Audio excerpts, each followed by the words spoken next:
Good morning, everyone. Today we'll start with chapter Revolt of 1887, and it is about. Today we'll study about the Awadh.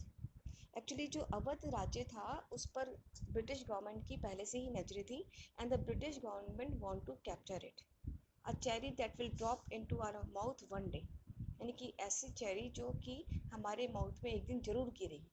It was about the Awadh, यानी कि अवध के लिए Lord Dalhousie ने बोला था और ये बात उन्होंने 1851 में बोली थी और 1856 में आते आते the Awadh was totally annex to the British empire.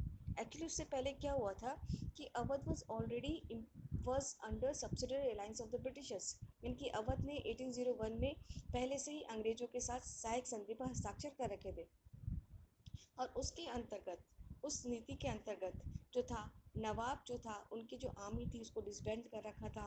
He was allow the British to position of their troops in the location kingdom, यानी कि जो अवध था उसमें पहले से ही ब्रिटिश गवर्नमेंट की आर्मी वहाँ पे थी.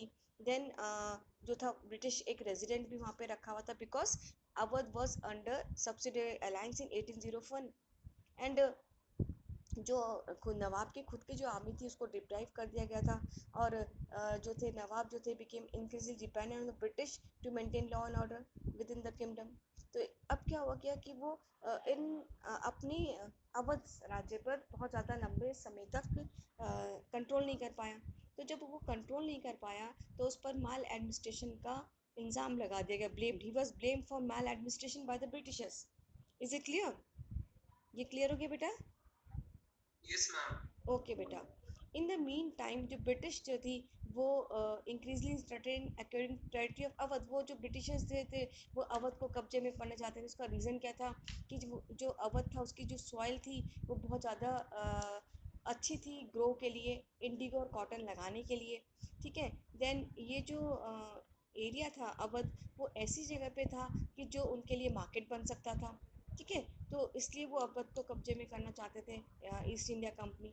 और but early 1850s moreover all the major areas of India were conquered. The Maratha land, Doab, Karnataka, Punjab and Bengal तो वो पहले से कब्जे में कर चुके थे जो ब्रिटिशर्स थे और उन्होंने फाइनली 1856 में अवध को कब्जे में कर लिया and expected to complete a process of territorial annexation that began with conquest of Bengal almost earlier. तो इस तरह से उन्होंने अवध को अपने कब्जे में कर लिया था. किन्होंने किन्होंने बेटा? Ma'am East, East India yes, company है. East India Company. अब हम पढ़ने जा रहे हैं 2.2, the life was gone out of the body. So Lord Allowed annexation created dissatisfaction all the areas and participates principalities that were annexed but now here more also than in the kingdom of Awadh in the heart of northern India. तो जैसे कि जो dissatisfaction था Indians के बीच में क्योंकि Lord Dalhousie बहुत सारे एरियाज को कैप्चर कर चुके थे, वही हाल अवध में भी हो रहा था. तो जो नवाब वाजिद अली शाह थे उनको गद्दी से हटा दिया गया था and he was exile to Calcutta on the plea that the region was being misgovern. उस पर ये लगाया गया, चार्ज लगाया गया था, he was blame for misgovern maladministration. तो जो नवाब वाजिद अली शाह थे उनको कहाँ चले गए थे? He went to Calcutta. ठीक है. उनको डिथ्रोन कर दिया गया, उनको कैलकाटा से भेज दिया गया था. The British government also wrongly assume that the वादिश Ali Shah was an unpopular ruler. ठीक है. उन्होंने ये भी अज्यूम कर लिया था कि भाई वो अनपॉपुलर रूलर है, जबकि on कंटेंटरी he was widely loved, and when he left his beloved Lucknow there were many who followed him all of Kanpur singing songs of lament, यानी कि जब छोड़ा उन्होंने लखनऊ तो लोग उनके लिए गाने गा रहे थे, है ना. The wide sense of grief and loss of Nawab exile was recorded by many contemporary observers. और ये भी देखा गया कि लोगों के मन में बहुत दुख था. किसके जाने का? नवाब के जाने का. नवाब कहाँ जा रहे थे? Ma'am Calicut. Nawab was going to Calcutta beta, not Calicut. He was going to Calcutta because he was exiled there. उनको वहाँ पनिशमेंट दे दी गई थी तो लखनऊ छोड़ के वो अवध छोड़ के वो कलकत्ता जा रहे थे. तो जो उनका अवध जो था वो पूरा दुख से भर गया था because of loss of Nawab. Exile was recorded by many contemporary observer. जो उस समय के समकालीन ऑब्जर्वर थे उन्होंने ये देखा कि भाई नहीं भाई पूरा का पूरा अवध दुख में है. One of them wrote, the life had gone but out of the body. उन्होंने कहा कि जिस्म से जो है शरीर से जो है वो क्या जा रही है, जीवन जा रहा है, लाइफ जा रही है। And the body of this town and been left lifeless, और इस जगह का, इस शहर की जो जीवन है वो लाइफलेस हो गया without nawab. There was no street और market and house which did not wait out the cry of agony in separation of जान ए आलम। जान ए आलम किसको कहा है, किसको बोला गया बेटा? मैम नवाब वाजिद अली। यस, नवाब वाजिद अली शाह को जान ए आलम बोला गया है। तो one folk song beyond that the honor honorable English came and took the country। ठीक है, अंग्रेज बहादुर आए और मुल्क ले लियो, ये गाना है, एक स्थानीय लोकल फोक है। अंग्रेज बहादुर आइन मुल्क किल लार लीनो, हमारा जो है मुल्क ले लिया उन्होंने। This emotional upheavals was excavated by immediate military loss। The removal of Nawab led to dissolution of court and its culture। यानी कि नवाब के जाने से जो उनका कोर्ट था वो भी खत्म हो गया, उसका उनकी जो संस्कृति थी वो भी खत्म होगी। Thus a whole range of people, the musicians, the dancers, the poets, the artisans, the cooks, retainers, administrative officials and so on lost their livelihood। तो सभी के अपना जीवन यापन खत्म हो गया क्योंकि नवाब चले गए, और नवाब का जो कोर्ट था वही भंग हो गया था, डिसबैंड हो गया था। उनके जो बहुत सारे जो उनके अंतर के अधीन उनके जो काम करते थे, जैसे कि musicians, dancers, poets, artisans, कुक्स, retainers, administrative officials and so on lost their livelihood, उनका अपना आजीविका खत्म हो गई।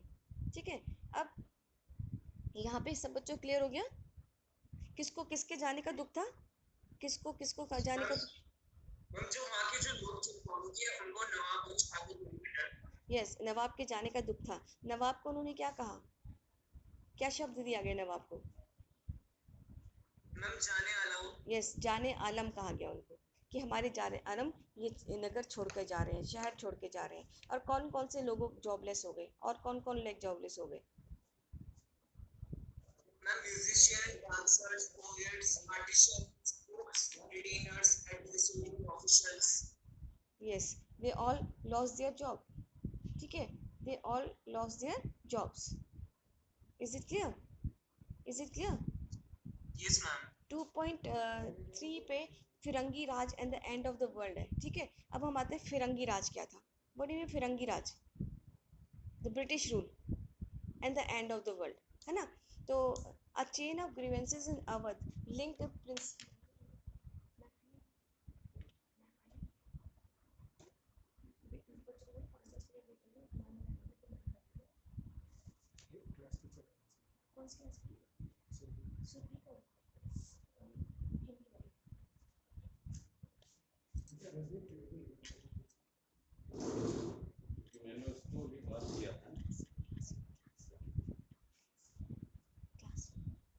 ठीक है, फिरंगी राज मीन्स हियर द बेटा, what do you mean Firangi Raj here? Ma'am the British rule. Yes, the British rule, ठीक है, and the end of the world. A chain of grievances in Awadh linked princes, talukdars, peasants, sepoys in different ways to come identify Firangi Raj and the end of their world। ठीक है, तो इससे क्या हो गया, जो अवध के जो प्रिंस थे, जो तालुकदार थे, जो पीजेंट्स थे, जो सिपॉयज थे, और वो डिफरेंट वेव्स में आकर उन्होंने आइडेंटिटी करके firangi Raj with end of their world, breakdown of things they valued, respected and held dear, the whole complex of imposition issues। तो बहुत सारे लोग जो थे वो एकजुट हो गए थे due to disband of the नवाब। ठीक है, out in the revolt in Awadh more than anywhere else the revolt became expression of popular resistance of alien order। तो जो नवाब थे वो बहुत ज़्यादा पॉपुलर हो गए थे क्योंकि उनको जो था उन्होंने अपनी जगद्दी छोड़ दी थी, और उधर जो अवध में जो रिवोल्ट था वो और ज़्यादा पॉपुलर हो गया। The annexation displaced not just the Nawab, it also disposed the Talukdar of the region। अब क्या हो गया था कि इस रिवोल्ट ऑफ 1857 सॉरी इस माहौल में जो जहाँ पे नवाब को डिस्प्लेस किया गया था, वहीं पर जो तालुकदार थे उनको भी क्या कर दिया गया था, डिस्पोज कर दिया गया था। ठीक है, the country side of the Awadh was dotted with the estate and fort of talukdar who of many generations had controlled the land in the countryside। So before coming of the Britishers, talukdar maintained the armed retainers। ठीक है। तो यानी कि अब तालुकदार भी हिल गए, किसके खत्म होने से, अवध के अनेक्स होने से। तो तालुकदार जो कि आर्मी को मेंटेन करते थे, ठीक है, then build forts, then enjoy a degree of autonomy as long as they accepted the suzerainty of nawab, paid the revenue of their taluqdar. Some of the bigger taluqdar had many 1200 foot soldiers. Even the मतलब जो बड़े जमींदार जो तालुकदार थे उनके पास तो लगभग 12,000 foot soldiers थे। Even the smaller one is about 200. तो British were unwilling to tolerate a power of, तो जो अंग्रेज थे वो ये टॉलरेट नहीं कर सकते थे कि इन तालुकदारों के पास भी पावर हो, तो उन्होंने तालुकदारों की भी आर्मी को भंग कर दिया। And immediately after the annexation, Talukdar were disarmed and their forts were destroyed. तो जैसे ही उन्होंने अवध को कब्जे में लिया, किन्होंने इन्होंने यस अंग्रेजों ने, ईस्ट इंडिया कंपनी ने जैसे ही अवध को कब्जे में लिया तो उन्होंने तालुकदारों की सेना को भी भंग कर दिया। And first the British revenue, एक अब क्या हुआ कि आफ्टर एनेक्सेशन उन्होंने फर्स्ट ब्रिटिश रेवेन्यू सेटलमेंट किया अवध में, जिसको कहते हैं समरी सेटलमेंट ऑफ 1857। ये बहुत इंपॉर्टेंट है, इस पर क्वेश्चन भी आता है बेटा। तो जो समरी सेटलमेंट था वो किया गया था कौन सी ईयर में, 1857 में। was based on the assumption that the talukdar were interlopers with no permanent staker in land. They had established the hold over land through the force and the fraud. तो उन्होंने कहा कि जो समरी सेटलमेंट था, proceed to remove the wherever the possible, तो वो कोशिश की गई कि तालुकदारों को इस समरी सेटलमेंट में हटा दिया जाए, ठीक है, क्योंकि जो तालुकदार थे were the interlopers with no permanent stakes in the land, यानी कि अब वो परमानेंटली अपने हाथ में ज़मीन नहीं रखेंगे। They had establish there hold over the land with through the force and fraud. उनका ये मानना था कि जो तालुकदार हैं उन्होंने अपने हाथों में जो ज़मीन है वो फोर्स और फ्रॉड से रखी हुई है, ठीक है। तो समरी सेटलमेंट जो था वो जो प्रोसीड हुआ उसमें तालुकदार जो थे उनको रिमूव कर दिया गया wherever the possible. Figure show that the pre British time taluqdar had held 67% of total number of villages in Awadh. तो ऐसा बोला गया कि तालुकदार जो है उनकी 67% था total number of in Awadh. By summary settlement the number had come down to 38%। तो जहाँ 67% तालुकदारों के पास लैंड्स थे वो कितने कर दिए गए थे, डिक्रीज करके, यस 38% कर दिया गया। तो taluqdar of south Awadh were hardest hit and some, यानी कि जो अवध दक्षिण अवध के जो तालुकदार थे उनको बहुत ज़्यादा नुकसान हुआ। And some lost more than half of the total number of villages they were previously held. तो उनके पास जो विलेजेस थे, जो गांव थे, वो हट गए थे, उनसे कम हो गए थे। The British land revenue officers believed that by removing talukdars, they would be able to settle the land actual owner of the soil and thus reduce the level of exploitation of peasants while increasing the revenue return for the state. तो उन्होंने ये सोचा कि अगर हम तालुकदार को हटा देते हैं तो जो लैंड का एक्चुअल ओनर होगा of the soil will specially the peasants, ठीक है, उनको उसमें फ़ायदा होगा। Reduce the level of exploitation of peasants while increasing revenue return for the state, जबकि वो रेवेन्यू रिटर्न को ज़्यादा बढ़ा देंगे। But this not happen in practice, परंतु ये ऐसा कुछ भी प्रैक्टिस पे नहीं हुआ। Revenue flows for the state increase but the burden of demand of peasant does not decline. तो जो पीजेंट्स थे उनकी डिमांड तो डिक्लाइन हुई नहीं, बल्कि इन्होंने टैक्स बढ़ा दिया और अपनी जिसे हम कह सकते हैं दूध में से मक्खी को हटा दिया जाता है, ऐसे ही किसको हटा दिया गया, किसको हटा दिया बेटा, यस तालुकदारों को हटा दिया गया। Officially soon found that the large areas of Awadh were actually heavily over-assessed. The increase of revenue demand in some places was 30 to 70%. Thus, neither the talukdar nor the peasant had any reason to be happy with the annexation. ना तो तालुकदार खुश थे और ना ही किसान खुश थे, ठीक है, is it clear? Yes, ma'am. ठीक है। the dispossession of Talukdar meant the breakdown of entire social order, यानी कि जब तालुकदारों को डिस्पोजिशन यानी कि उनको हटाया गया तो इसका मतलब था कि पूरे सोशल ऑर्डर का ब्रेकडाउन हो गया। The ties of loyalty and the patronage had bounded the peasant to talukdar were disrupted. In British time, the talukdar were oppressed, but many of them were also to be generation father figure. They exacted a variety of dues from the peasant, but often considered of time need. Now, under British rule, the peasants were directly exposed to over assessment of revenue. अब directly जो है peasants जो हैं उनको assessment किया जाता था revenue देने के लिए और उनसे इनफ्लेक्सिबल मेथड से कलेक्शन किया जाने लगा। There were no longer any guarantee that in time of hardship or crop failure the revenue demand of state would be reduced। यानी कि ऐसा कुछ भी शर्त नहीं रखी गई या ये नहीं रखा गया कि मान लो अगर किसान की फसलें हार्डशिप में, संकट के काल में फेल हो जाती हैं और वो उनके या कोई ऐसा संकट आ जाता है तो उनकी रेवेन्यू डिमांड को कम नहीं किया जाएगा। और that in times of festive pigeons would get the loan and support that Talukdar had earlier provided. ठीक है, festive pigeons would loan and support the Talukdar had provided. तो इस तरह से जो फेस्टिव में भी उनको किसी तरह का, और that in time of festive would get the loan या सपोर्ट बाय द तालुकदार। तो इस तरह से जो पीजन्स थे उनकी हालत तो बहुत ज़्यादा ख़राब हो गई थी अवध में। तालुकदार की ऑलरेडी ख़राब हो चुकी थी, पीजन्स की ऑलरेडी उन्होंने कर दी थी।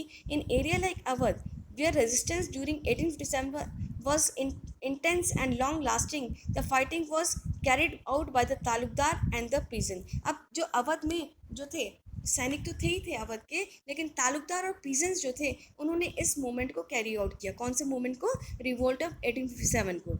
Many of these taluqdar were loyal to the nawab of Awadh and they joined the Begum Hazrat Mahal, wife of Nawab, to fight the British. Some even remain। अब यहाँ पे आप आना चाहिए कि जो रिवोल्ट ऑफ 1857 था उसमें कौन लीडर खड़ा हुआ, और वो खड़ी हुई Begum Hazrat Mahal, the wife of nawab of Lucknow. ठीक है, some even remained her with in defeat.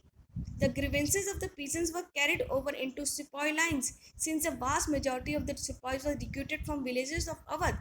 तो कुछ ऐसे भी थे कि अब क्या हो गया कि जो मैक्सिमम जो सोल्जर्स थे ना ब्रिटिश आर्मी के, वो अवध में से थे।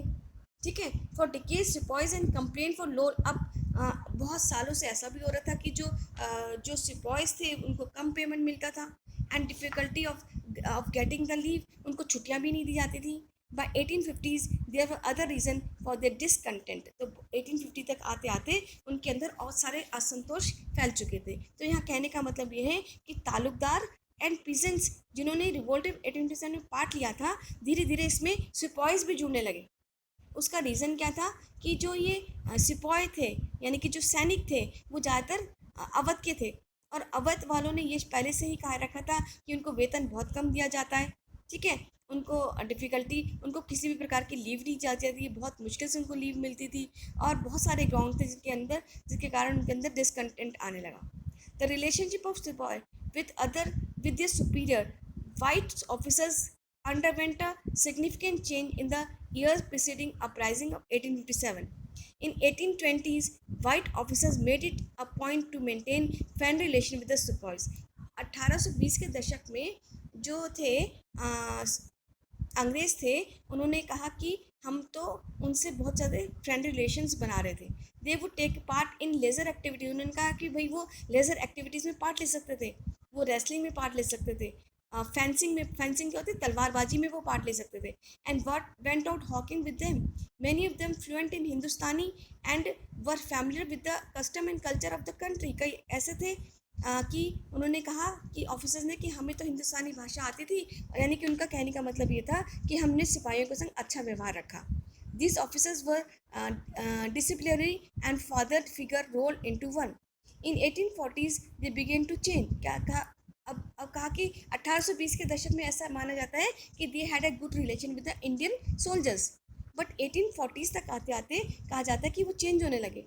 तो officers develop a sense of superiority, यानी कि ऑफिसर्स अपने आप को सुपीरियर समझने लगे, and started treating the sepoy as a social inferior, racial infection. और जो ऐसा माना गया जो सिपॉयज हैं वो रेशियल इन्फीरियर वाले हैं। Riding roughshod over their sensibility, abuse and physical violence became common. तो उनको गालियाँ दी जाती थी, उनको अब्यूज़ किया जाता था, उनके संग फिजिकल वायलेंस किया जाता था, बहुत कॉमन हो गया था। दस distance between sepoys and officers grow. इस तरह से अभी आपके किस में आ सकते हैं बच्चों? मिलिट्री कॉजेज में आ सकते हैं कि 1850s के दशक में there was change of attitude. किसके बीच में चेंज ऑफ एटीट्यूड आने लगा? यस, ईस्ट इंडिया कंपनी के ऑफिसर्स के बीच में। और वो इंडियन जो सोल्जर्स थे उनके संग बहुत बुरा व्यवहार करते थे, उनको अपने को सुपीरियर समझते थे, कई बार उनको गाली गलौज करते थे, उनको फिजिकल वायलेंस दिया जाता था। देन बहुत ज़्यादा डिस्टेंस उनके बीच में ग्रो होने लगा और उनको जो था शक की दृष्टि से देखा जाता था. The episode of grease cartridges was a classic example of this, जिसमें हम कहते हैं कि ग्रीस कार्टेजेस का एग्जाम्पल क्या था. When the cartridges were made of the mass of the cow and pig. Yes, the कार्टेजेस made up of cow and fat of cow and pig. तो यानी ऐसे कारतूस, चर्बी वाले कारतूस जिसमें कि गाय और सूअर की चर्बी का लेप था. तो जो भारतीय थे वो अंग्रेजों को शक की दृष्टि से, सस्पिशन मीन्स शक की दृष्टि से देखने लगे. It is also important to remember that the close link exists between Sepoy and the rural world of the North India. अब ये भी कहा जाने लगा कि जो सिपॉयज़ हैं और जो ग्रामीण क्षेत्र के लोग थे उनके बीच में आपस में क्लोज रिलेशनशिप होने लगी. The large majority of sipahi of Bengal army were reduce from the village of Awadh. जैसे कि मैंने आपको बताया कि बड़ी संख्या में जो सिपाही थे बंगाल आर्मी के वो अवध के गांव के थे and eastern Uttar Pradesh. Many थे ब्राह्मण्स और फ्रॉम द अपर कास्ट, या तो वो ब्राह्मण थे या वो किसी अपर कास्ट से थे. Awadh was in fact called the nursery of the Bengal army. उसको नर्सरी ऑफ बंगाल आर्मी क्यों कहा गया है? Because many of the soldiers are from the village of Awadh. Yes, many of the soldiers were from the Awadh village. ठीक है, तो इसलिए ऐसा माना जाता था कि उसको नर्सरी बोला गया है. Is it clear? The changes that the families of sepoys saw around them and the threat they perceived from quickly transmitted to sepoys lines. तो अब जो changes अंग्रेजों के द्वारा किए गए और सिपाहीज की फैमिलीज के ऊपर भी, तो soon they were transmitted into sepoy lines. In turn, the fear of sepoys about the new cartridges, their grievances were about ज़्यादा बढ़ गई जब उनको ग्रीस कार्टेजेस यूज़ करने के लिए कहा गया. This grows about the increasing misbehaviour and racial abuse on the part of their white officers were communicating back to the villages. This link between the sepoys and the rural world important implication of course of uprising. तो ये ज़्यादा कारण बन गया किसका? Course of uprising का. अब नॉय तो सिपॉयज जो थे वो जुड़ने लगे किससे? रिवोल्ट ऑफ 1857 में. ठीक है, और सुपीरियर ऑफिसर्स, सुपीरियर कौन थे यहाँ पे? Who were superior? केवल देवांशी की बोला, दीपिका सुपीरियर कौन था? Who were the superior? श्रेष्ठ कौन थे?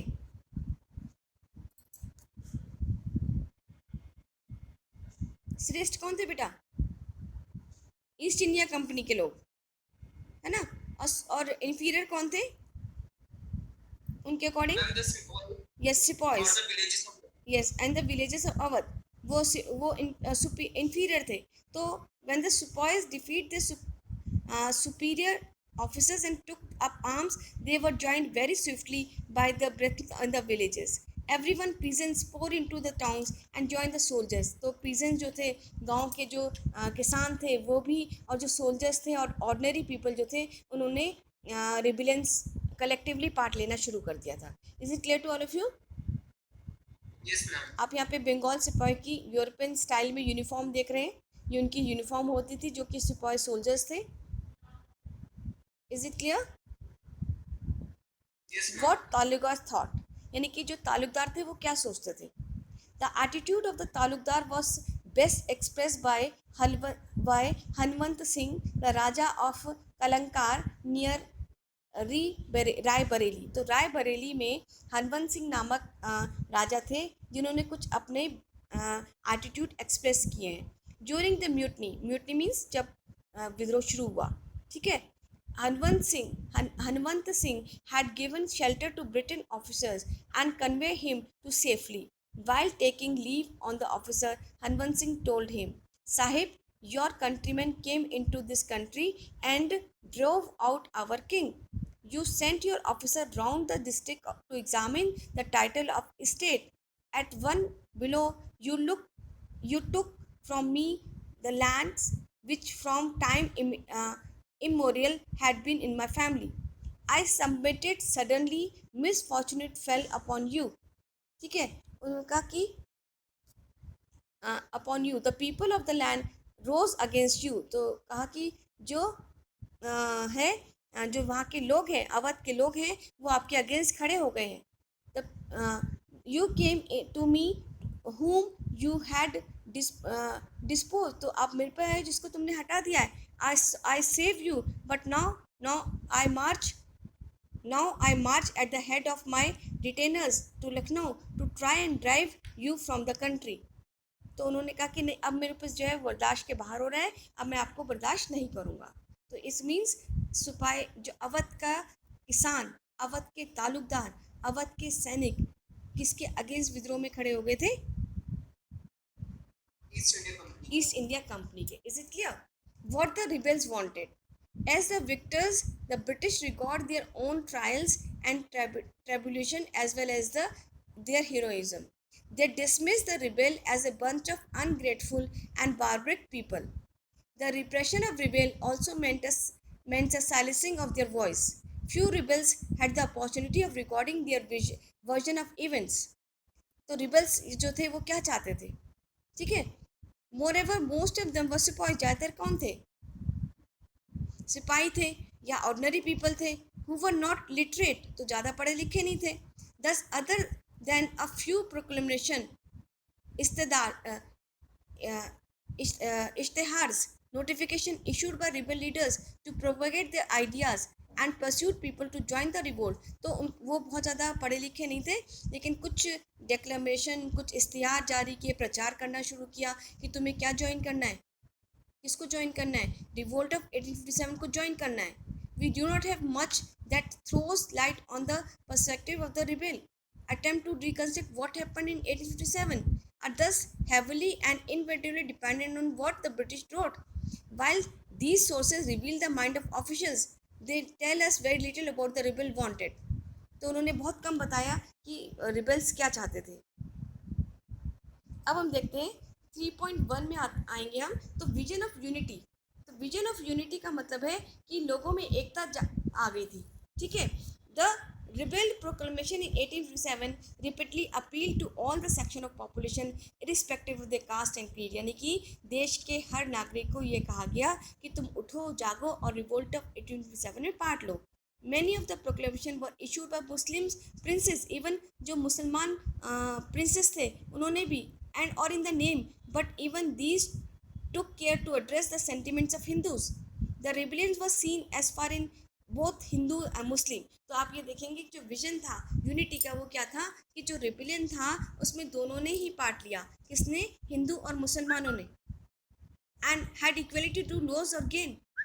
The ishtihars had hark mark back to the pre-British Hindu-Muslim past. तो अगर हम देखें तो ब्रिटिश गवर्नमेंट ने हमेशा क्या किया? हिंदू और मुसलमान की यूनिटी को तोड़ने का प्रयास किया.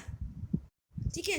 और वहीं आप देखोगे कि glorified coexistence of different community in the British rule. तो the proclamation was issued under the name of Bahadur Shah. Who was Bahadur Shah? Who was Bahadur Shah, बच्चों? Ma'am, he was Sultan of Delhi. He was the ruler of Delhi, under whom yes, और under whom there was a unity of Hindu and Muslims. ठीक है. तो जो revolt start हुआ था वो किसके नाम पे स्टार्ट हुआ? In the name of Bahadur Shah Zafar. Appeal to people to join. उन्होंने भी अपील की लोगों से कि तुम ज्वाइन करो. The fight under standard of both Mohammad and Mahavir. It was remarkable that during the uprising, religious division between Hindu and Muslim were hardly noticeable. यानी कि झगड़े नहीं हुए बल्कि यूनिटी आई है. Despite British attempt to create such division, जबकि अंग्रेज किसी तरह से डिवीजन चाहते थे किसके बीच में? हिंदू मुस्लिम के बीच में. In Bareilly in Western Uttar Pradesh, ₹50,000 to indicate the Hindu population against the Muslims. The attempt failed. तो दिसंबर में British spend 50,000 to incite Hindu population against the Muslim, लेकिन वो फेल हो गए थे. Is it clear? Yes ma'am. Okay. ये आजमगढ़ वाला उसको पढ़ लेना, ये बहुत लंबा है. ये क्वेश्चन ये रोज बेस आता है एग्जाम में. ठीक है. 2 है यहाँ पे जिसमें जो आपका आजमगढ़ वाला है वो आपके एग्जाम में आता ही है.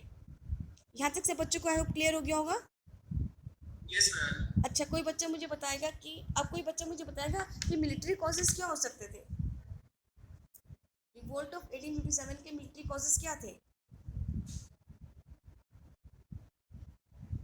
क्यों रिवोल्ट शुरू हुआ? उसके सैनिक कारण क्या हो सकते थे? एनीबडी? क्या सैनिकों के संग अच्छा व्यवहार किया जाता था? No, ma'am.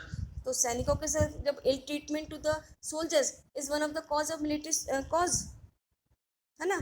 क्या होता था? उनको सैलरी कम दी जाती थी, उनको ऊंचे पद दिए जाते थे, उनको केवल सूबेदार के पद तक रखा गया, जहाँ उनको सैलरी सिर्फ 300 मिलती थी। फिर जो सर्ट्स थे वो अपनी पगड़ी नहीं रख सकते थे, जो ब्राह्मण है वो तिलक धारण नहीं कर सकते थे, जो मुस्लिम्स थे वो दाढ़ी नहीं रख सकते थे। तो ये सारे ऑब्लिगेशंस लगा दिए गए थे किस पे? इंडियन सोल्जर्स पर। ठीक है, is it clear? Yes, ma'am. ठीक है, तो इसका मतलब क्या हो गया? These were the military causes. और one of the immediate cause क्या हुआ? Can anybody tell me what was the immediate cause of revolt of 1857? Ma'am, increasing of revenue. No बेटा, use of grease cartridges, introduction of grease cartridges by the British rules, that was the immediate cause. क्या भारतीय को कहा गया कि तुम किसका use करोगे? Ma'am, grease cartridge. Greece cartridges, यानी कि गाय और सुअर की चर्बी वाले कारतूस तुम्हें प्रयोग करने हैं। ठीक है, this is the immediate cause and which will come under the military cause, but it also called as immediate cause. Can any tell me political causes? Political causes क्या हो सकते हैं? What were the political causes? जैसे for example doctrine of lapse. Doctrine of lapse में क्या हुआ था?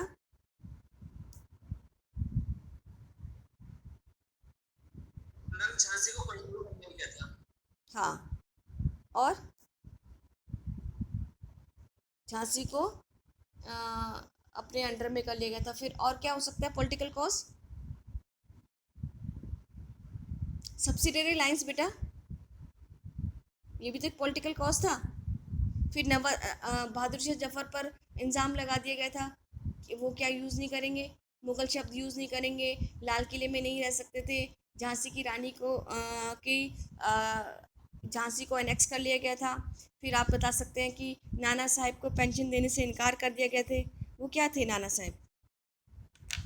What was नाना साहब? नाना साहब क्या थे बेटा?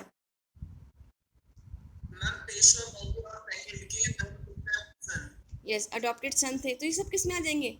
मिलिट्री कॉजेज में आ जाएंगे बेटा। Can any we tell me social causes? Social cause क्या हो सकता है? हम सब पढ़ चुके हैं बेटा। जब सती प्रथा को क्या किया गया था? जब सती प्रथा को रिमूव कर दिया गया था और विडो रीमैरिज इंट्रोड्यूस की गई थी ईस्ट इंडिया कंपनी के अधिकारियों के द्वारा, तब भारतीयों को क्या लगा था कि हमारे धर्म पर क्या कर रहे हैं, हमारे समाज पर प्रहार कर रहे हैं।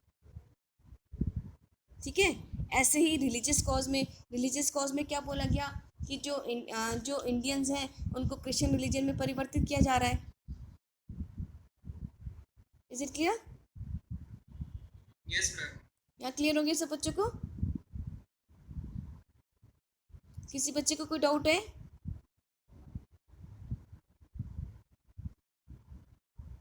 किसी बच्चे को कोई डाउट है यहाँ तक? किसी को कोई डाउट नहीं है? No, ma'am. अब आप ये बताओ कि जो नवाब वाजिद अली शाह थे, उनकी वाइफ का नाम क्या था? बेगम। Ma'am, बेगम हजरत महल. यस, बेगम हजरत महल, जिन्होंने रिवोल्ट 1857 में पार्ट लिया था। ठीक है, नवाब क्या जुड़े हुए थे अवध से कि नहीं जुड़े हुए थे? Yes, ma'am. लोगों को उनके जाने का, यस, लोगों को उनके जाने का दुख था कि नहीं था? Yes, ma'am. था. हाँ, लोगों को उनके जाने का बहुत ज़्यादा दुख था। ठीक है, अवध को वो कब्जे में क्यों करना चाहते थे? जो ब्रिटिशर्स, क्योंकि आधे से ज्यादा सैनिक नाम अवध. नहीं बेटा, अवध आधे से ज़्यादा सैनिक तो अवध के थे, लेकिन अंग्रेज अवध को कब्जे में क्यों करना चाहते थे? क्योंकि वहाँ की लैंड फर्टाइल थी, वहाँ की लैंड बहुत ज़्यादा उपजाऊ थी, जिसमें कि इंडिगो और कॉटन को उगाया जा सकता था। दूसरा, Awadh can be market for them, Awadh उनके लिए बाजार बन सकता था, इसलिए वो लोग अवध को कब्जे में करना चाहते थे। और अवध को जब उन्होंने कब्जे में किया तो क्या कहा उन्होंने नवाब को, कि नवाब ढंग से शासन चला नहीं पा रहा है, मैल एडमिनिस्ट्रेशन लगा दिया, मिस गवर्न लगा दिया। किस पे लगाया गया ये चार्ज?